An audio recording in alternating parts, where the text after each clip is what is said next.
ہائے اللہ برباد ہو گئے، ہلاک ہو گئے، تو جاہل یہی نہ کرے گا، اور پڑھا لکھا کہے گا بیوقوف آدمی، ارے یہ تخریب نہیں ہے، یہ تو نئی مسجد کا آغاز ہے، جب تک اس مسجد کو ڈیمولیشن نہیں کیا جائے گا، اس کو صاف نہیں کیا جائے گا، یہ پاک نہیں ہوگا، تو نئی مسجد کیسے تعمیر ہوگی؟ اللہ اکبر کبیرہ۔ اگر یہ مثال آپ کو سمجھ میں آ گئی تو آگے کا مسئلہ سمجھیں کہ اللہ تبارک تعالیٰ جو دین چاہتے ہیں، اللہ تبارک تعالیٰ نے جو فیصلہ کر رکھا ہے، تو اس فیصلے کو نافذ کرنے کے لیے پہلے تخریب ہوگی، پہلے کچرا صاف کیا جائے گا، پہلے چھانٹا جائے گا، اچھے بروں کو الگ الگ کیا جائے گا، لیمیز اللہ الخبیث من الطیب، برے الگ ہو جاؤ، اچھے الگ ہو جاؤ، منافق ایک طرف، مسلمان ایک طرف، دل میں کچھ، زبان پر کچھ منافقت رہنے والوں، فی قلوبہم مرض فزادہم اللہ مرضا، جن کے دلوں میں روگ ہے، جن کے دلوں میں کھوٹ ہے، جن کے دلوں میں اسلامی نظام کے بارے میں صفائی سچائی ستھرائی نہیں ہے، جن کو قرآن پر یقین نہیں ہے، آخرت پر یقین نہیں ہے، اللہ کے احکام پر یقین نہیں ہے، ان کو ذرا الگ کرو۔ اور جو لوگ مضبوط ہیں، ان الذین قالوا ربنا اللہ ثم استقاموا تتنزل علیہم الملائکہ، ان کو کہیے اللہ تخافوا ولا تحزنوا وابشروا بالجنۃ التي کنتم توعدون۔ جن کے دل میں ایمان ہے ان کو ایمان پر جما دیجئے، اور جن کے دلوں میں کفر ہے، جن کے دلوں میں اسلام کے نظام کے بارے میں صفائی نہیں، سچائی نہیں، یقین نہیں، ان کو الگ چھانٹ دیجئے، ہم اب اللہ کا احکام قانون نافذ کریں گے۔ تو پہلے تخریب ہوگی، اب جب تخریب ہوگی تو مسلمان چیختا ہے، چلا رہا ہے، کیا ہو رہا ہے، ہماری دعائیں قبول نہیں ہو رہی ہے، اللہ ہم سے ناراض ہے۔ ایک اور مثال، اللہ تبارک تعالیٰ کا ایک نظام ہے، ایک سسٹم ہے، ایک سسٹم ہے۔ فرض کیجیے ابھی رات ہو گئی، اب رات ہوئی تو ہم گھبرا گئے، ہائے اندھیرا چھا گیا، تاریکی پھیل گئی، اجالے ختم ہو گئے، روشنیاں ختم ہو گئی، سارے دعا کرنے بیٹھ جاؤ، اللہ اجالا عطا فرمائیے، اللہ روشنی عطا فرما دیجئے، اللہ ہدایت عطا فرما دیجئے، تاریکی ختم کر دیجئے، اللہ رات کے اندھیرے کو چھانٹ دیجئے، ہماری دعا قبول ہوگی؟ نظام ہے، یہ سسٹم ہے، اپنے وقت پر سورج نکلے گا، آپ کی دعاؤں سے سورج نہیں نکلنے والا۔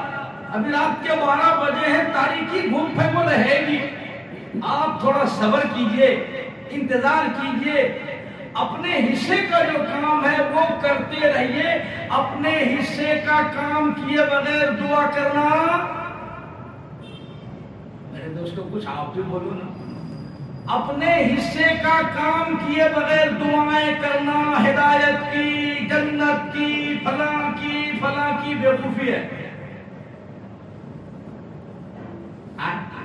آپ اپنے بچے کو ایڈمیشن مت دلاؤ کالج میں، ڈاکٹر کے لیے، انجینئر کے لیے اور کسی ڈگری کے لیے کوئی تیاری مت کرو، ایڈمیشن مت دلاؤ۔ آپ بھی دعا کرو، مسجد کے امام صاحب بھی کریں، سارے مصلی سے دعا کرو کہ حضرت میرے بچے کے لیے دعا کرو، میرا بچہ ڈاکٹر بن جائے۔ آپ شادی مت کرو، اور آپ بھی، آپ کے امام صاحب پورے مصلی مل کر دعا کرو، حضرت دعا کر دو اللہ بیٹا دے دو۔ آپ بولو اس قسم کی دعائیں کرنا عقل مندی یا بیوقوفی ہے؟ اسے جوتے مارو پہلے کہ بیوقوف، تجھے بچہ چاہیے تو پہلے نکاح تو کرو میرے باپ، اپنے حصے کا کام تو کرو نا، جو کچھ کرنے کے ہیں، یہ تو اللہ کے ساتھ مذاق ہے۔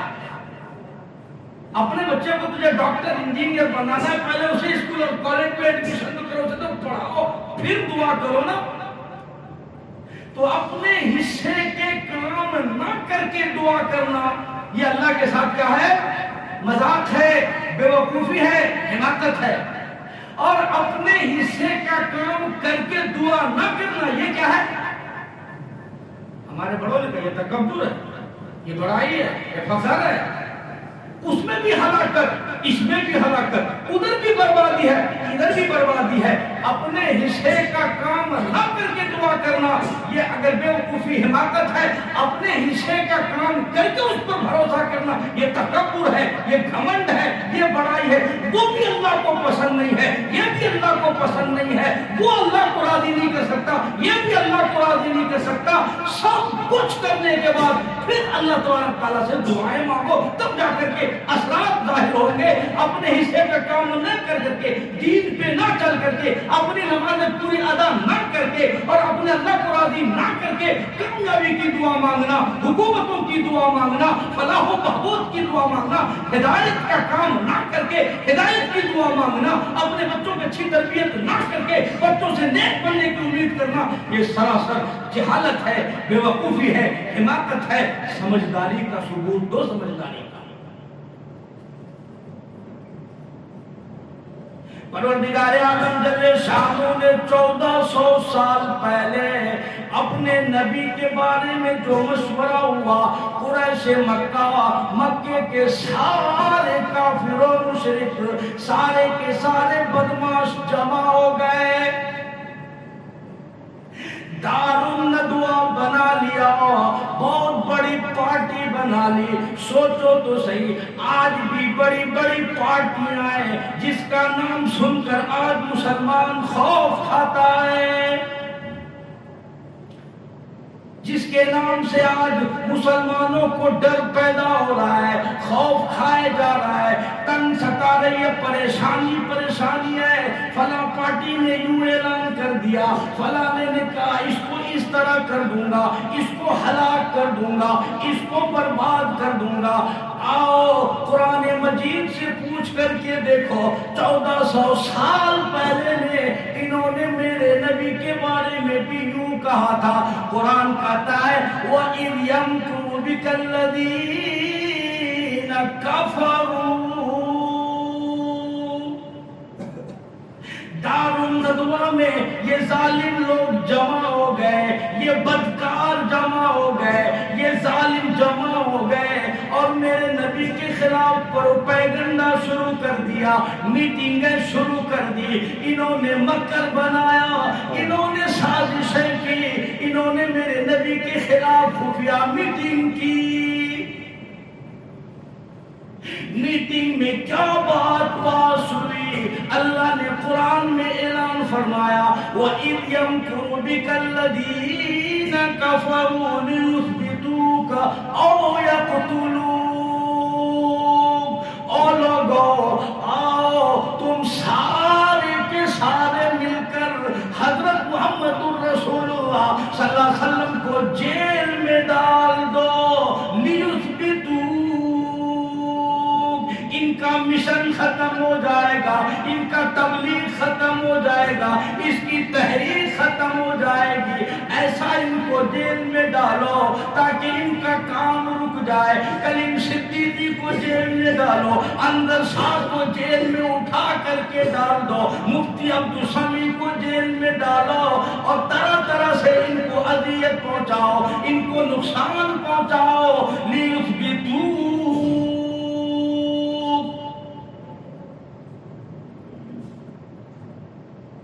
نبوت کا مشن رک جائے گا، ان کا کام رکے گا۔